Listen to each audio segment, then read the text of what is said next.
Hola a todos y bienvenidos a a un nuevo episodio de Resiliencia Creativa. Después de varias semanas de pausa, volvemos con un invitado muy especial.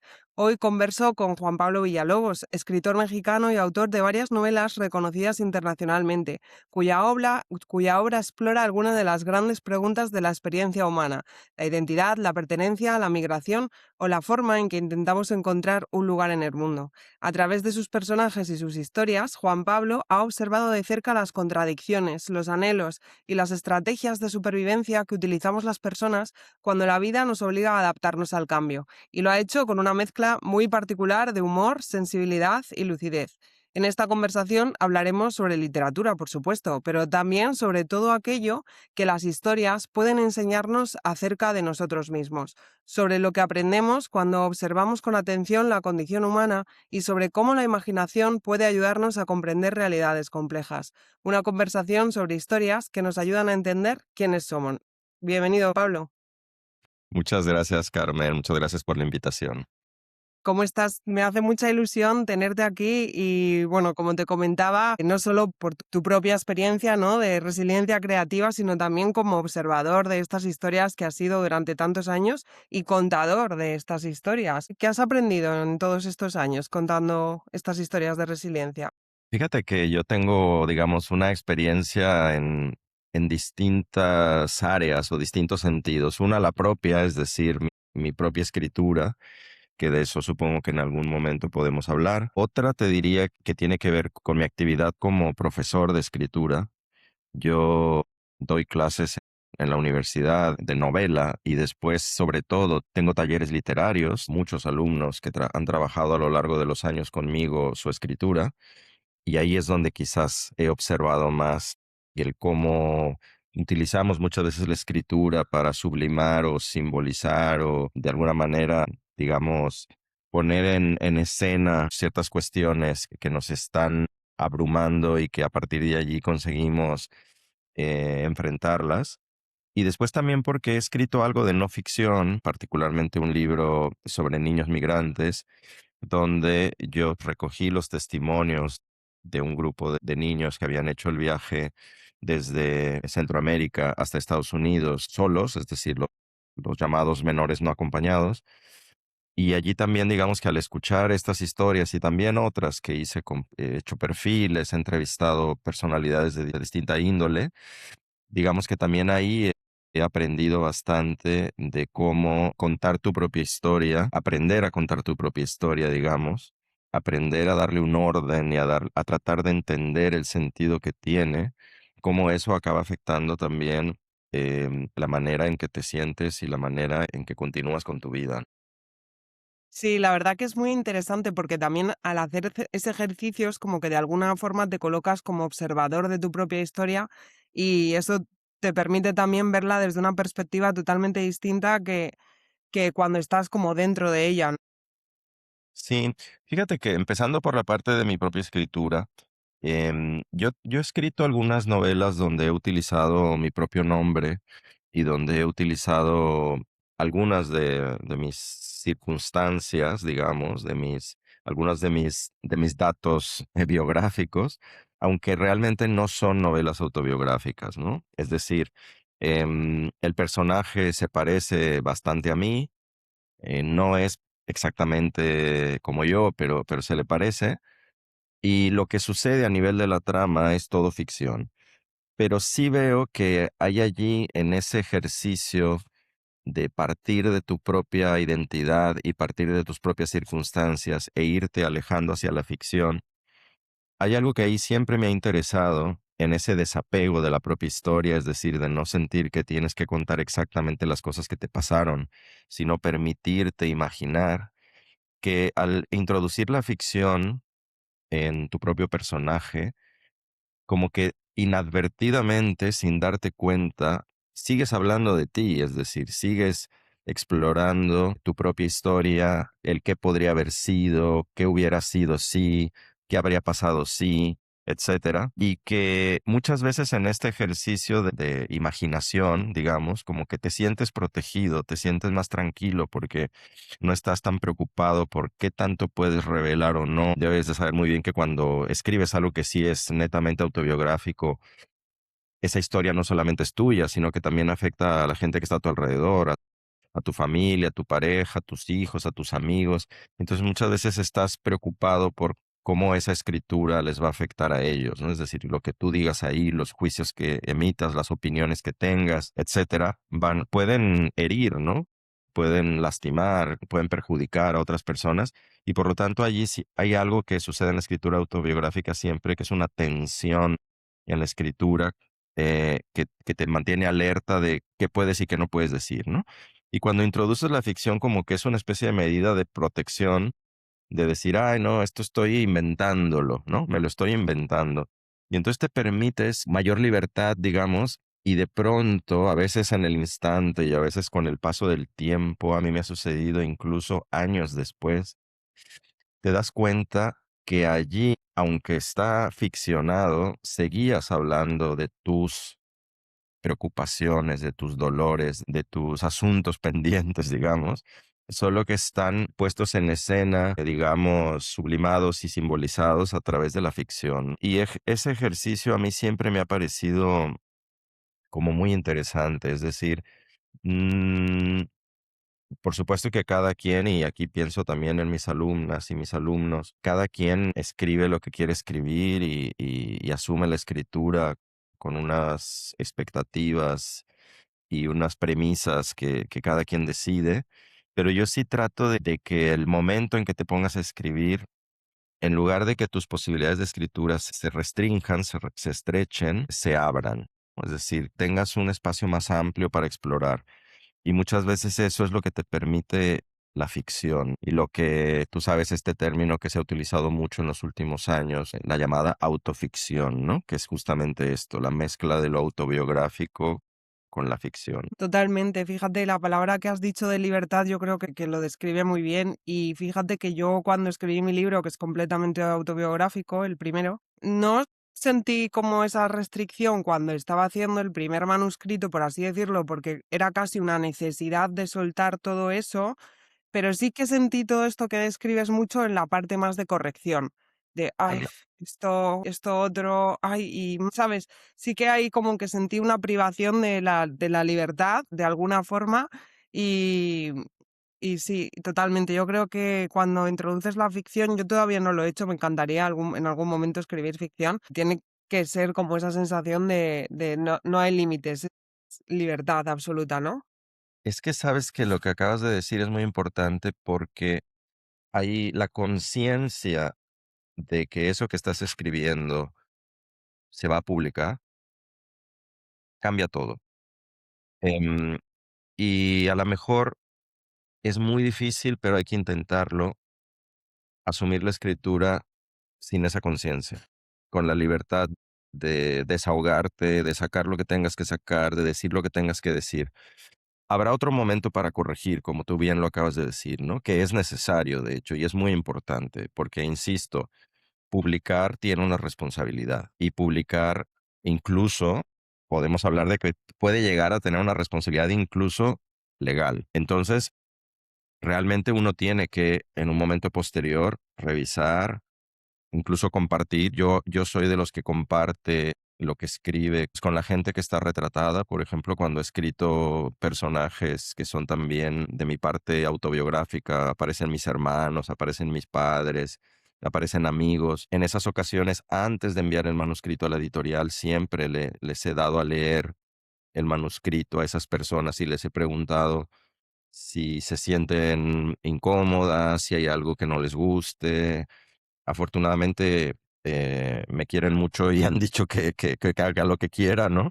Pero hay algo allí que sucede cuando ya has publicado, por ejemplo, eh, y que sabes o intuyes que eso que estás escribiendo de nuevo se va a publicar, que ya perdiste una inocencia, que es esta de la libertad de simplemente ponerte a escribir lo que tú quieres escribir, ¿no? A veces esa conciencia te lleva a lugares muy restrictivos porque Ni siquiera que tenga que ver con una preocupación de, uy, esto mejor no lo voy a contar porque voy a quedar mal o porque voy a lastimar a alguien. O a veces es simplemente tus ideas de que ya publicaste un libro, ya ese libro le fue de una determinada manera y tú crees que los lectores están esperando algo de ti, tu editorial está esperando algo. Son ideas que vienen de fuera, no son ideas que vienen de la introspección ni de tu trabajo con la escritura, ¿no? Son ideas que vienen del sector editorial, de los medios de comunicación, los discursos que circulan en las redes sociales, etcétera. Y entonces tú estás dejando que eso interfiera con tu escritura, ¿no? Tú te pones a escribir y de pronto estás pensando si esto va a gustar o no va a gustar, si esto me lo van a querer publicar o no, si, si mejor lo hago de esta manera porque creo que así va a llamar más la atención. Y todas esas ideas son externas, ¿no? Y hay que intentar, en la medida de lo posible, sé que es muy difícil, porque al fin y al cabo la escritura es algo que sucede entre la introspección y tu contacto con el mundo exterior, ¿no? Es decir, es una tensión que sucede en esas dos áreas, pero hay que tratar de que no se imponga de una manera determinante el criterio externo, ¿no? Es decir, que no termines tú sacrificando tu libertad de escritura y decir lo que realmente necesitas decir y lo que quieres decir, porque hay algo, llámese crítica, llámese tu editor, llámese tu agente, llámese tus ideas de lo que es escribir bien, que te está diciendo no hagas esto, haz esto otro, ¿no? Y eso es difícil, pero es algo que yo siempre intento hacer con los alumnos. La escritura es un ejercicio de la libertad, em, y la escritura debería de ser algo en lo que nosotros nos enfrentamos, digamos, con el mundo y con nosotros mismos y con los demás, pero es un ejercicio en el que tenemos que decir, esto soy yo, esto es lo que quiero decir, y luego hacernos responsables en el momento en el que te pones a corregir, como bien decías, ¿no? Que ahí ya entran otros factores, ¿no? ¿Y cómo se puede conseguir desconectarte de todo eso? Porque es difícil. Es como que te vienen ahí los pensamientos y como que llegar a ese punto de, ok, no quiero hacerle caso a esto y quiero hacer todo con libertad. ¿Qué herramientas pueden utilizarse o cómo puede hacerse eso? Ujú. Es muy difícil, tienes razón. Y también, digamos, yo ya tengo una trayectoria relativamente larga, tengo escribiendo muchos años. Más allá de que haya publicado varios libros, en realidad yo estoy escribiendo desde los 15 años, ¿no? Yo tengo ahora 52. O sea, imagínate, yo llevo 37 años de mi vida escribiendo cuentos, disque poemas, ¿no? Porque yo fui un poeta adolescente muy malo. em, Después intentando escribir una novela durante mucho tiempo y sin conseguirlo hasta que lo conseguí. Y en todos estos años uno adquiere una cierta experiencia para lidiar con las inseguridades, con las frustraciones, con los miedos em, que uno tiene cuando se pone a escribir, ¿no? Y hay una perspectiva que, digo, es un lugar común, pero los lugares comunes los usamos porque muchas veces tienen verdad, ¿no? Tienen verdad dentro. Lo único que cura esto es el tiempo, la perspectiva temporal. Es decir, cuando hay una especie de sabiduría, digámoslo así, que solo viene con la perspectiva temporal, ¿no? Con poder mirar las cosas en una distancia, en una perspectiva más amplia y darte cuenta que nada es urgente, que lo importante que tengas que decir, lo tienes que decir sin dejarte, digamos, afectar o influir de manera nociva por factores externos. Y digo nociva en el sentido de llevarte a un lugar que tú no quieres, ¿no? Hay algo que a mí me llama mucho la atención sobre todo con alumnos más jóvenes que empiezan a escribir y que de pronto les entra la inseguridad sobre si eso que están escribiendo le va a interesar a alguien, ¿no? O sea, es como, oye, es que ahora ya no me gusta porque creo que esto nadie lo va a leer, nadie lo va a querer publicar, etcétera, ¿no? O a veces incluso con ideas como, me dijeron que este tipo de libros ahora ya no interesan, ¿no? Como que ahora hay que escribir otra cosa. Y yo pienso, pero ¿por qué te vas a poner a escribir otra cosa que tú no quieres escribir? Y ahí volvemos al asunto de la libertad, ¿no? Es decir, ¿por qué habrías de asumir que hay alguien, llámale mercado, llámale lectores, llámale expectativas de, de publicación, que te impone qué es lo que tienes que escribir? Y entonces asumirías la escritura como un encargo, ¿no? Pero un encargo que no viene de ti mismo hacia ti mismo, ¿no? Como cuando tú te dices, yo quiero escribir esto, sino alguien más te está diciendo, tienes que escribir así y tienes que escribir sobre esto, ¿no? Y eso se parece bastante al trabajo, ¿no? Y para mí la escritura tiene que tener siempre una cuestión lúdica, pero no lúdica en el sentido del juego, digamos, como algo irresponsable y simplemente entretenido y divertido, sino lúdica en el sentido de que se permite no verse como algo productivo, no verse como algo necesariamente que está pensado para vender, producir, no, estás allí buscando algo, ¿no? O sea, a veces no sabes ni qué, ¿no? Y ahí es donde conecta con la parte más terapéutica de la escritura. Es decir, si realmente tú asumes la escritura como una búsqueda, si tú realmente asumes la escritura como un proceso de aprendizaje que no termina nunca, van a suceder cosas. Y yo creo, y eso es lo que le digo también a estos alumnos que se preocupan tanto por si eso que van a escribir va a resultar en algo interesante o no, que si realmente te permites ser genuino en esa búsqueda, entregarte en la escritura, abrirte y entregarte, hay muchas más probabilidades de que acabes escribiendo algo interesante a que si estás muy preocupado y calculando todo el tiempo, lo hago de esta manera porque me di cuenta que estos libros se están vendiendo o me dijeron que haga tal cosa. Es mucho más probable que te vaya bien si permites que aflore quién eres tú, de dónde vienes tú, hacia dónde vas, porque entonces tu escritura seguramente será única, original, tendrá una potencia, será seguramente entrañable, habrá algo allí que reconoceremos como vivo, como algo que vibra, como algo que late, que no esto en lo que vemos que hay un cálculo. Ah, mira, está hablando de los temas de moda. Ah, mira, está utilizando un narrador y un personaje de los que ahora aparecen por todos lados, en las series, en las películas, en las novelas, tal, ¿no? Que lo vemos como algo artificial, ¿no? Como algo que puede estar bien, que funciona, que reconocemos que está bien escrito, que nos puede llegar a interesar y entretener, pero que nos falta algo, ¿no? Y lo que falta es la vida, la experiencia. Totalmente. Es que esto que estás describiendo me he sentido muy reconocida en todo lo que has dicho porque me ha pasado y de hecho he escrito algo que cuando lo he terminado he dicho, es que no me gusta.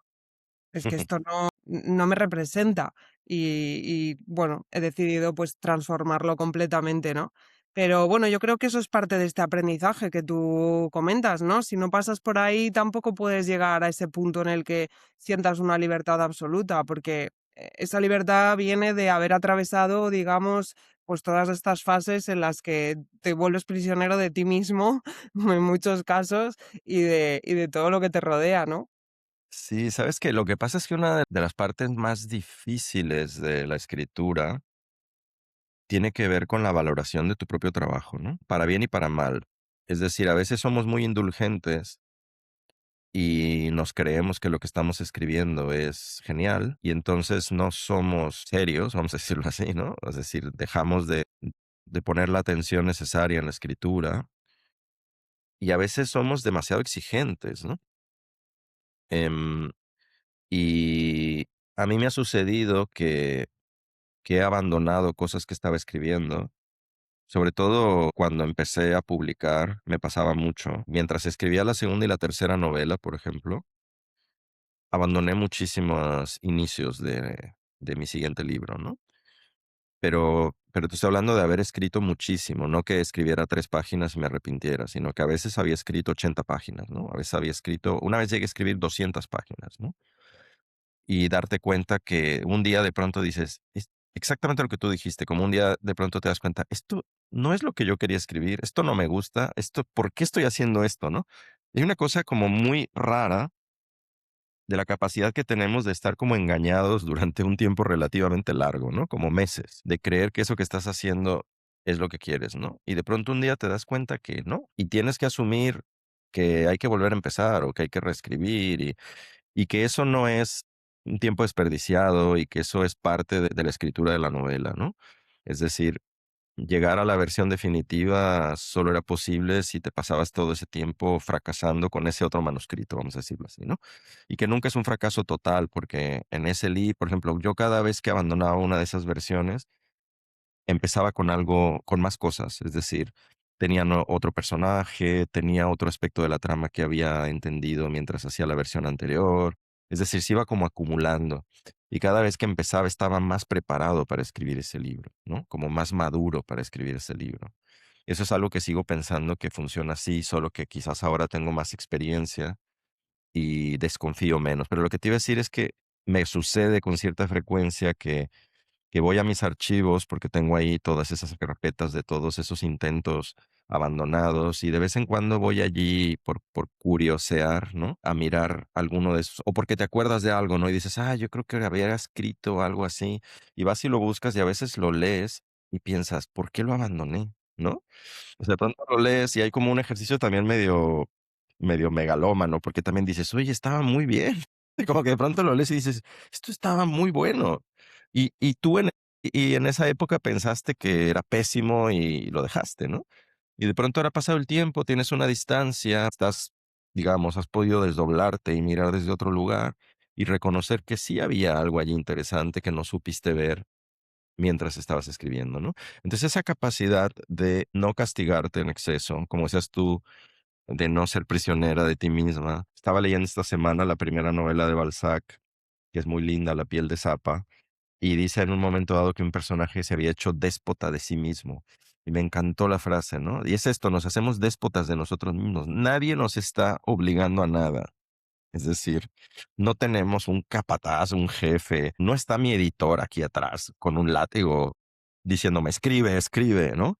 Y hazlo de esta manera, ¿no? Pero nosotros mismos a veces nos ponemos tantas reglas, nos ponemos tantas obligaciones, nos ponemos tantas exigencias que nos acabamos sintiendo eso, como muy agobiados. Y creo que también la escritura tiene que ser un espacio de placer, es decir, como yo nunca he visto la escritura como, a ver, yo sé que depende que estés escribiendo, por supuesto, pero hay algo en la escritura que tiene que ver con la plenitud, es decir, yo me siento pleno escribiendo, ¿no? Y, y a lo mejor estoy escribiendo sobre algo que es violento, que es triste, que es nostálgico, lo que sea. Eso no quiere decir que yo esté disfrutando, quiero decir, pero estoy en pleno ejercicio de mi capacidad intelectual, de mi capacidad sensitiva, de mi cuerpo, porque también es algo que pasa por el cuerpo. Y hay algo allí que allí me siento que estoy en plenitud, ¿no? Entonces, claro, si voy a sufrir escribiendo, es como, ¿por qué? ¿Qué hago? O sea, yo nunca me he sentido identificado con estas ideas tortuosas de la escritura, ¿no? Como, no, el escribir es difícil y entonces uno se sienta ahí horas y horas para escribir 2 párrafos y entonces que es así, tiene que ser así, ¿no? Como destilando cada palabra con sufrimiento. Yo creo que la escritura tiene que estar muy ligada al deseo, ¿no? Al deseo y al placer. Mm, Me encanta escucharte porque estoy también muy de acuerdo contigo y es verdad que incluso cuando escribes sobre cosas muy complicadas, ¿no? Como has escrito tú y como he escrito yo también de mi historia, sin embargo, esos momentos recuerdo estar escribiendo determinados pasajes del libro con lágrimas en los ojos sin parar de llorar y aún así como tener esa sensación que tú describes de plenitud, porque es como que de algún momento entras en contacto con algo dentro de ti que necesitaba expresarse y que necesitaba dejar salir eso. Y cuando permites que eso ocurra, es yo creo cuando sientes esa sensación de plenitud, ¿no? Que te recorre todo el cuerpo, como tú has dicho. Claro. Y también porque cuando hablo del placer, y quizás aquí hay algo como más abstracto, esa necesidad de expresión tiene que adquirir una forma. En nuestro caso es el lenguaje, que es nuestra materia. Y nosotros para trabajar esa necesidad de expresión tenemos el ritmo, la sintaxis, el tono narrativo, ciertos trucos y figuras retóricas. Es decir, tenemos una serie de elementos para darle forma a nuestra expresión, ¿no? Y en esa búsqueda de la forma hay un placer, que es el placer estético, ¿no? Hay un placer en encontrar cómo decir o cómo acercarte lo más posible a decir las cosas que sientes, que ya sabes que es algo que es imposible, ¿no? O sea, ahí hay algo que tenemos que asumir, que eso que sientes no se puede decir, ¿no? Porque yo sí creo eso, que es como, puedes llegar muy cerquita, pero que no lo vas a poder decir, ¿no? Pero que sin embargo en ese casi es lo que mantiene viva la escritura, ¿no? Porque hay algo como que quedó sin decir que vas a querer decir de nuevo o intentarlo otra vez en el siguiente libro, ¿no? O la siguiente vez que te pongas a escribir. Hay como una pequeña dosis de frustración, insatisfacción, de sensación de que no llegaste a donde querías llegar, que va a alimentar tu deseo por seguir escribiendo. Entonces creo que eso también uno tiene que asumirlo, es decir, que el libro que se había imaginado, el libro ideal, digamos, o el texto ideal que tenías en tu cabeza, que era una idealización, difícilmente al adquirir forma vas a llegar a lo que asumiste, ¿no? A lo que imaginaste, pero que es así, nunca vas a poder llegar y sin embargo puedes estar muy cerca y puedes tener esos momentos como el que acabas de describir, en los que sientes que estás tocando realmente dentro, muy dentro de ti y que estás no solo en un ejercicio solipsista, sino que estás dialogando con el mundo y con las historias de otras personas, porque yo creo que la escritura, la literatura, en un sentido muy elemental, es un acto de comunicación. Es decir, aunque tú escribas un diario, estás escribiendo un diario para ti misma, para la persona que vas a ser dentro de un tiempo que ya no es la que estás haciendo mientras lo escribes, ¿no? Tú ese diario a lo mejor lo lees 10 años después, o si quieres 2 meses después, y ya eres otra persona, es la lectora de ese diario, ¿no? Estás escribiendo para otro tú, ¿no? Para mi otro yo. Y más si estás escribiendo con la pretensión de publicar, o ya eres una persona que publica, hay un acto de comunicación, hay un acto de entrega de tu manera de ver el mundo y de tu experiencia hacia los otros y un diálogo con los otros. En el momento en que tú estás escribiendo hay una intensidad a veces que puede ser una intensidad dolorosa o una intensidad gozosa. A mí me pasa que como yo escribo a veces o utilizo los mecanismos de la comedia, me pasa a veces de reírme a carcajadas mientras estoy escribiendo y a veces pienso, seguro está mal, porque me da sospecha, ¿no? Como que me lo estoy divirtiendo tanto que pienso, esto seguro no está bien porque no me lo puedo estar pasando tan bien, ¿no? O no me puedo estar riendo de mis propios chistes, vamos a decirlo fácil, ¿no? Como que dices, no me lo creo. ¿Cómo puede ser posible que me esté riendo? Seguro esto es una tontería, ¿no? Y después ya verás si esas escenas o si esos diálogos, etcétera, se sostienen, ¿no? Con el tiempo. Pero en el momento hay una intensidad en la escritura a veces que desaparece el tiempo, desaparece el cuerpo. Yo escribo a mano, que es algo que recomiendo mucho, porque creo que hay una cosa que tiene que ver con el ritmo del pensamiento y de la ejecución, ¿no? Que creo que siempre he sentido que el teclado va más rápido de lo que pienso. Hay algo allí raro, o sea, hay como que no está acompasado. Siento que no va acompasado. Siento que uno va más rápido que el otro y para mí es importante como sentir que hay una armonía entre cómo estoy escribiendo y cómo voy elaborando el pensamiento. Entonces escribo a mano y ahí hay un cansancio también, que es distinto al cansancio de escribir a mano que el cansancio de teclear. Y cuando termino, hago unos periodos de escritura, ponle tú de media hora, 40 minutos, y cuando hago una pausa porque siento que quizás esa escena ya ahí se termina o que ya no sé cómo seguir o que quiero pensar un poco más cómo seguir, entonces hago la transcripción de inmediato, en el mismo momento, ¿no? Y entonces ahí ya hay una reescritura, porque cuando lo paso en limpio, digamos, ya cambio cosas, porque empiezo a retocar y ya es una primera revisión. Cuando tecleo, ya a lo mejor ya cambié una palabra que me pareció que no, me di cuenta de que había una repetición, me di cuenta de que aquí había una cacofonía, que esa frase suena feo. Es decir, empiezo ya a hacer un trabajo de reescritura inmediato, ¿no? Entonces, a mí me ha funcionado mucho esto, permitir que el momento de escribir en el cuaderno a mano sea el momento del flujo y de la intensidad, y que venga después, inmediatamente, el momento ya más cerebral, más intelectual, y más de controlar, digamos, lo que has hecho, permitirte dejarte ir y luego, al transcribir, ya empezar un proceso de corrección. Qué interesante, la verdad, esta forma de hacerlo, lo voy a probar. Me quedo con ese truco, porque yo siempre escribo, o sea, cuando escribo, o sea, tengo mi diario de que es donde escribo cada día un rato, ¿no? De autorreflexión y ahí sí escribo a mano, pero cuando hago lo que es el ejercicio de escritura, siempre lo hago a ordenador. Voy a probar esta nueva técnica. También me gustaría preguntarte por algo que ya has mencionado antes, ¿no? Sobre este libro que escribiste y que yo, de hecho, pues ya te comenté que empecé a leerlo y no fui capaz de terminar porque es durísimo. Y me interesa mucho saber cómo fue también pues ese proceso para ti, porque entiendo bueno, que si solo leerlo es tan duro, hacer todo lo que es el ejercicio de ir hasta allí a la frontera, hacer las entrevistas, hablar con, bueno, pues niños. Es Ujú. que tan pequeños, ¿no? En esa situación. Me gustaría mucho saber cómo fue el proceso y también cómo te transformó a ti eso, ¿no? Sí. Mira, bueno, primero tuvo su complicación porque para empezar, o sea, yo no soy periodista, ¿no? Ni tampoco soy un experto en migración, ni tampoco soy sociólogo, ni activista, ni trabajador social, ¿no? Eh, a mí me propusieron hacer este libro. em, y en el origen hubo algo que me pareció interesante porque la persona que me lo propuso, un editor de Estados Unidos, había leído mis 2 primeras novelas. La primera está narrada por un niño y la segunda está narrada por un adolescente. Y entonces él me dijo: "Yo creo que tú tienes oído y creo que tienes sensibilidad y creo que tienes la mirada para contar historias infantiles y juveniles".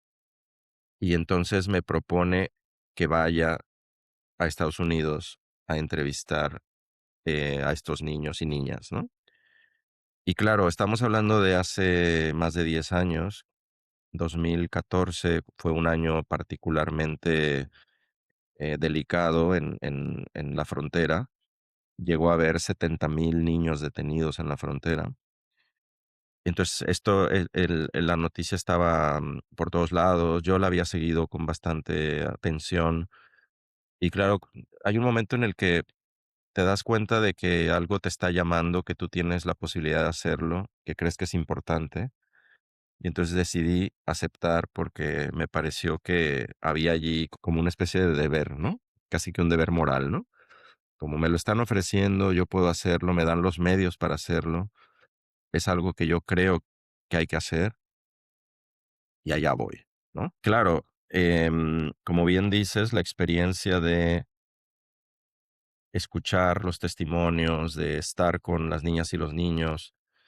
Em, Esto fue un proceso largo porque primero escribí un reportaje, luego vino la propuesta de hacer el libro y al final yo acabé yendo a Nueva York y a Los Ángeles a hacer las entrevistas ya en el año 2000, diría que fue en el 2016 o 17. Em, y claro, hay allí una experiencia muy compleja porque por una parte tú eres simplemente el que escucha, ¿no? Pero tienes que garantizar ciertas condiciones para que esa persona que te está compartiendo su historia esté protegida, ¿no? Entonces, por ejemplo, todo el trabajo previo a las entrevistas lo hice a través de ONGs o de abogados defensores de migrantes que solo me pusieron en contacto con personas que consideraban que estaban preparadas para contar su historia. Porque también a veces lo que sucede con contar la historia, que es lo que el costado oscuro de lo que estábamos contando, es que a veces puede ser un proceso de revictimización y eso también es delicado. Es decir, la gente sufre contando su historia, ¿no? La vuelve a vivir y vuelve a sentirse vulnerable, frágil, etcétera, ¿no? Y entonces me trataban de filtrarme, digamos, de ayudarme a solo dejarme hablar, por una parte, con niños y niñas que estuvieran preparados para contar su historia, y por otra parte también con niños y niñas que no tuvieran una situación comprometida, es decir, que no les fuera a afectar, ¿no? Y ahí hicimos un pacto, yo cambié los nombres en el libro, es decir, están para que no se pudieran identificar quiénes eran, ¿no? Porque estaban todavía en proceso de hacer sus trámites migratorios, etcétera. Y entonces, al estar ya en las entrevistas de cualquier manera, aunque se hubiera hecho este proceso de selección, la verdad es que fue difícil. O sea, fue en varias ocasiones eh, esa estrategia de contención, digamos, de tratar de que la conversación y la historia fuera contada de una manera contenida, pues es imposible. Entonces la persona con la que estás hablando recuerda, llora, sufre y yo ahí aprendí una cosa y por eso digo que probablemente soy un mal periodista, pero me parece que para mí hay otra cosa que es más importante. Es decir, yo me daba cuenta que en algún momento yo tenía que hacer algunas preguntas si quería completar la historia, ¿no? Pero yo creía que no era moral hacerlas. Es decir, porque tú te das cuenta que esa persona, lo que te estaba diciendo, ¿no? Estaba sufriendo y que la ibas a hacer sufrir más haciéndole esas preguntas, ¿no? Entonces yo decidí que la gente me contara lo que me quisiera contar, ir un poco induciendo el discurso, pero sin pedir precisiones, sin insistir. O sea, tú te dabas cuenta de dónde estaban las elipsis, ¿no? Es decir, esta persona no me está contando esto. Yo lo veía, yo decía, esta persona no me está contando esto.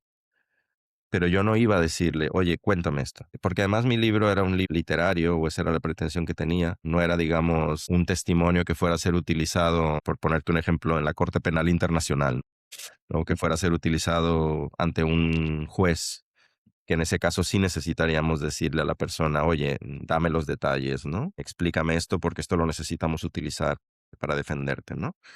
Y me parecía muy banal el que, por una pretensión de contar bien la historia, hacer sufrir a alguien, ¿no? Entonces, digamos que ahí encontré los límites de mi propio trabajo y y preferí, digamos, trabajar con el material que me dieran y a partir de allí contar esas historias que creo que también pueden tener cierta dosis de ambigüedad, cierta dosis de que queden medio abiertas para que el lector se proyecte sobre ellas y no la necesidad, o la obsesión de tener todos los detalles. En los detalles, y lo debes de hacer muy bien, en los detalles está el sufrimiento, ¿no? En los detalles es donde está lo terrible muchas veces, ¿no? Y entonces no entrar en los detalles, por ejemplo, ¿no? No hace falta, ¿no? Yo creo que para ser un buen periodista hay que ser un buen ser humano y sobre todo si quieres ser un periodista que cuenta este tipo de historias, creo que es muy necesaria la humanidad, lo primero. Y Sí. yo creo que la forma en la que tú actuaste en ese momento fue con muchísima humanidad y cuidando a las personas que tenías delante, y creo que eso es lo más importante. Ahí te doy mi perspectiva, porque has dicho: "Creo que sería un mal periodista". No, creo que a lo mejor precisamente serías mucho mejor periodista de muchos de los que hay allí, que no tienen en cuenta que tienen seres humanos delante, ¿no? Sí, fíjate que estuve como, antes de ir para allá, estuve como, bueno, obviamente preparándome, documentándome, y me acuerdo de que veía muchas entrevistas por YouTube que me parecían obscenas, ¿no? O sea, había una cosa como muy terrible, o sea, el periodista que también es como muy amarillista, el que le pone el micrófono al niño y le empieza como a insistir para que le cuente cosas. Además, en un contexto que era como, oye, es un niño, o sea, independientemente, empecemos por allí, ¿no? O sea, y claro, ahí yo creo que hay algo que tiene que ver con que, para mí en general, también al hacer un libro, en la ficción, en el momento de ponerme a escribir, hace rato hablábamos de la libertad, sí, pero también hay una responsabilidad. Y tiene que haber un equilibrio. O sea, por ejemplo, Yo n yo no escribiría algo que sé que podría afectar a alguien cercano a mí, ¿no? Por más que eso probablemente le diera más potencia, vamos a decirlo así, potencia narrativa al libro, ¿no? Y que eso fuera como lo volviera más dramático, le diera mayor intensidad dramática, digamos, no lo haría, no lo haría, ¿no? O sea, creo que hay una responsabilidad allí. Y claro, es un terreno muy pantanoso porque ¿dónde están los límites? Son muy difusos, son muy, a lo mejor tú no los, tú no, probablemente tú no ves que has traspasado y otro te dice, oye, esto no se hace, ¿no? Ahí siempre hay algo, ¿no? Y por eso a mí me interesa mucho el trabajo en los talleres, ¿no? Que es algo que yo hago, o sea, lo que yo más hago, además de escribir, es taller, ¿no? Llevo muchos años con mis talleres aquí en Barcelona, también hago talleres en México cuando paso temporadas allá y tengo un taller online con México porque me gusta mucho mantener el contacto, sobre todo pues con gente joven que está empezando a escribir en México, como que siento que esa es mi manera de estar, sí, sí, seguir viviendo en México, digamos, o por lo menos que México viva en mí, ¿no? Y, y creo que el taller es un espacio también a veces como de regulación, ¿no? Como que el texto ya empieza a circular allí y, y si conseguimos crear un entorno y un ambiente donde todos nos sentimos respetados y donde todos nos sentimos también em, que hay una seriedad también para discutir el trabajo de los otros, un rigor, digamos, para comentarlo. Es interesante y en el taller ha habido varios, o sea, hemos trabajado muchos novelas, libros de no ficción también, que tienen temas delicados, temas que suponen siempre estas decisiones difíciles sobre qué decir y qué no decir, sobre o cómo decir algo, ¿no? Y que creo que es algo que vale la pena abrirlo en el proceso, es decir, como que no lo hagas tú solo, ¿no? Y que no sea solamente tú con tu agente o tú con tu editor, quizás incorporar en el proceso de escritura a la gente que está involucrada, como te decía yo, como hago muchas veces hablando con mis hermanos, con mi familia, cuando escribo sobre ellos. Si estás en un determinado tema o asunto que involucra a otras personas, pues traerlas dentro de la escritura, incorporarlas, ¿no? Yo creo que eso sí es valioso. Además, también vas a aprender algo y abrir el proceso de escritura, yo creo que es muy interesante para que también de pronto tu pensamiento iba en un camino y se desvía ligeramente y encuentras algo que no ibas a encontrar tú solo, ¿no? Sí, es un proceso súper interesante ese. Juan Pablo, me da mucha pena, pero es que se nos acaba ya el tiempo. Ya llevamos hablando 50 minutos, aunque siento que podríamos estar una hora más tocando temas que se me han quedado en el tintero, pero bueno, igual tenemos otra ocasión para volver a conversar después de este podcast. Cuando quieras, Carmen, me ha encantado, así que hablemos cuando quieras y muchísimas gracias por la invitación. Gracias a ti. ¿Dónde se pueden encontrar tus talleres? Pues mira, en realidad no se encuentran en ningún lado, que esa es otra de sus características. Todo es boca a oreja. Mi taller en Barcelona sí, funciona desde hace más de 10 años y ya va como un poco por esto, porque el amigo del amigo le dijo que no sé qué y hay pocas plazas porque la gente continúa. Y de vez en cuando hago talleres puntualmente con algunas librerías, con algunas instituciones, universidades, centros culturales, y esos normalmente la gente se entera porque aparecen por allí promocionados en Instagram o en las redes, ¿no? En general, yo es que me quité las redes, entonces también ya no sé ni cómo promocionarme a mí mismo, pero es que yo me salí de las redes el año pasado, llevo casi un año. Y entonces estoy un poco, haciendo promoción a la antigüita por correo electrónico y cosas así. Vale, bueno, pues estaremos atentos a los posibles talleres. Juan Pablo, muchísimas gracias por esta charla y ha sido un placer poder conversar contigo. Al contrario, Carmen, muchas gracias a ti.